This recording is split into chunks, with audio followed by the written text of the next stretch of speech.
புள்ளும் சிலம்பினகான் புள்ளரையன் கோயில் வெள்ளை விழிசங்கின் பேரரவம் கேட்டிலையோ பிள்ளாய் எழுந்திராய் பெய்முலை நஞ்சுண்டு கள்ளச்சகடம் கலக்கழியக் காலோச்சி வெள்ளத்தரவில் துயிலமர்ந்த வித்தினை உள்ளத்துக் கொண்டு முனிவர்களும் யோகிகளும் மெல்ல எழுந்தறியன்ற பேரரவம் உள்ளம் புகுந்து குளிர்ந்தேலோரெம்பாவாய்.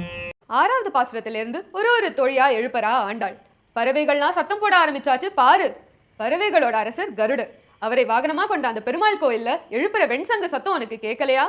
பேய் வடிவில் வந்தா பூதனா, சக்கர வடிவில் வந்தா சகடாசுரன், இவாள போன்ற அசுரர்களை கொன்று திருப்பார்கடல்ல பள்ளி கொண்டு இருக்கிற அந்த நாராயணனை ஹரி ஹரின்னு முனிவர்களும் யோகிகளும் கூப்பிடுற அந்த ஒளி உன்னோட உள்ளத்துல புகுந்து உன்னை குளிர வைக்கட்டும்னு சொல்றா ஆண்டாள்.